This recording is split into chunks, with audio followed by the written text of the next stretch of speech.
চার ব্যক্তির কোন আমল, কোন ইবাদত আল্লাহর দরবারে গ্রহণযোগ্য হবে না।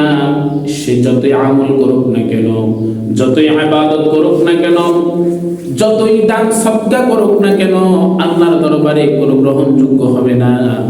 তার মধ্যে এক নাম্বার হলো যারা পিতামাতার অবাধ্য সন্তান, যারা পিতামাতার সাথে বেয়াদবি করে, যারা পিতামাতার নাফরমান সন্তান, যারা পিতামাতার কথা শোনে নাই, পিতামাতার সাথে সুন্দর আচরণ করে নাই, যতই ইবাদত করুক না কেন, যতই আমল করুক না কেন, যা কিছু করুক না কেন, কোনোদিনও আল্লাহর দরবারে গ্রহণযোগ্য হবে না।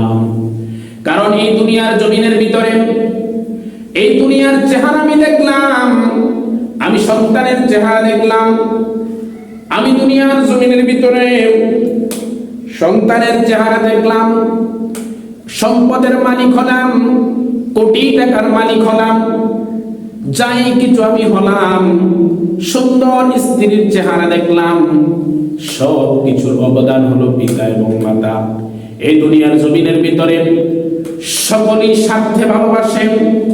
শ্বশুর আপনাকে দুনিয়ার স্বার্থে ভালোবাসেন, শাশুড়ি আপনাকে দুনিয়ার স্বার্থে ভালোবাসেন।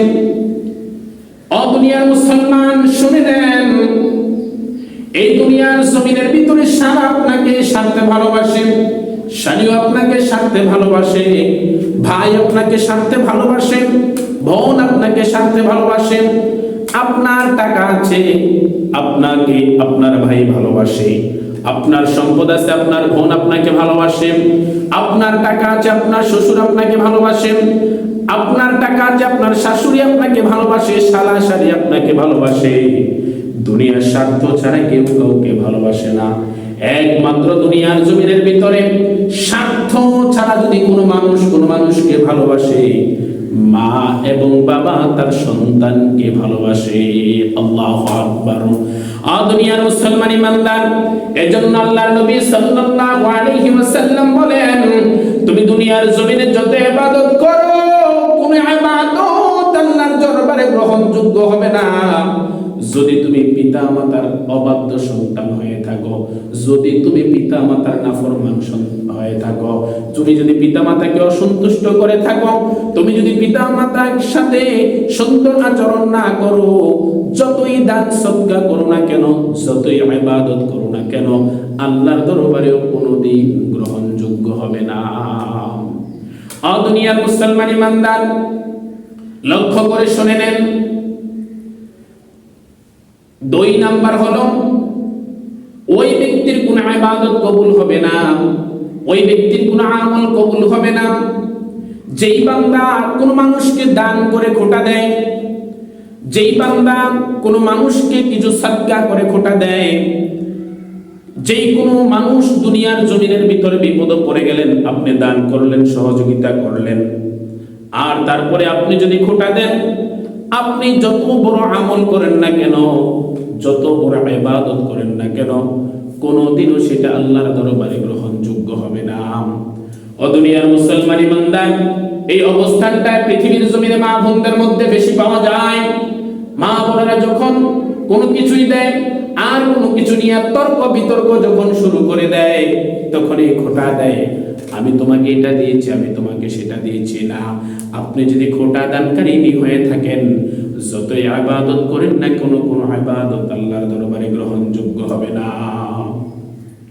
ও দুনিয়ার মুসলমান, 3 নাম্বার হলো, যেই বান্দা তার ভাগ্যকে, তার তাকদীরকে অস্বীকার করেন, যেই বান্দা তার ভাগ্যকে মানে নাই, যেই বান্দা তার ভাগ্যকে অস্বীকার করে, ওই বান্দা যতই ইবাদত করুক না কেন, যতই আমল করুক না কেন, কোন আমল, কোন ইবাদত আল্লাহর দরবারে গ্রহণযোগ্য হবে না।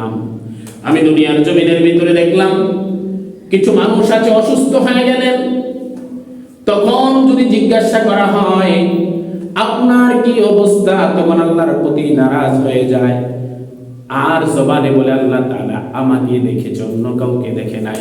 জোরে বলেন না ভাই, নাউজুবিল্লাহ। দুনিয়ার মুসলমান, কেউ যদি তাকদীরকে, কেউ যদি তার কপালকে অস্বীকার করে নেয়, যতই ইবাদত করুক না কেন, যতই আমল করুক না কেন, কোন আমল কোন ইবাদত আল্লাহর দরবারে গ্রহণযোগ্য হবে না। 4 নাম্বার হলো ওই বান্দার কোন আমল গ্রহণযোগ্য হবে না, ওই বান্দার কোন ইবাদত আল্লাহর দরবারে গ্রহণযোগ্য হবে না। যেই বান্দা জালেম শাসকের তোষামত করে চলে, জনে বলেন ঠিক কিনা, ওই বান্দার কোন ইবাদত, ওই বান্দার কোন আমল কবুল হবে না, আল্লাহর দরবারে গ্রহণযোগ্য হবে না।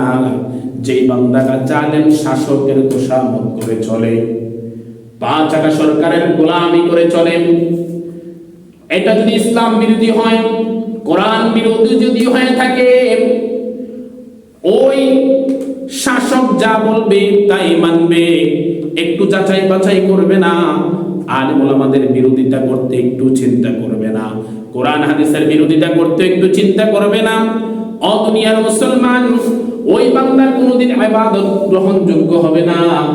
যেই বান্দা জালেম শাসকের তোষামত করে চলবে, জালেম শাসক যেটা বলবে সেটাই মানবে, জালেম শাসক যেটাই বলবে সেটাই শুনবে, কোরআন হাদিস বিসরাবে না।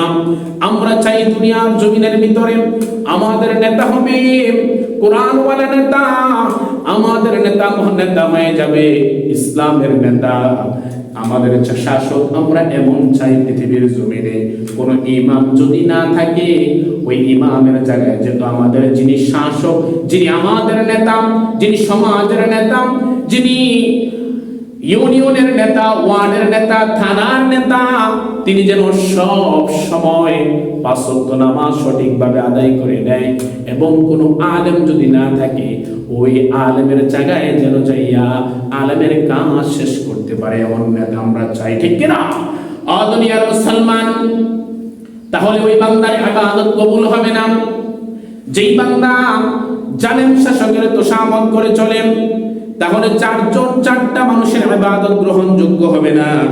1 নাম্বার পিতামাতার অবাধ্য সন্তান, 2 নাম্বার হলো দান করে খোটা কারিনী, 3 নাম্বার হলো যারা ভাগ্যকে বিশ্বাস করে না, 4 নাম্বার হলো যারা জালেম শাসকের তোষামত করে চলে, ওই বান্দার ইবাদত গ্রহণযোগ্য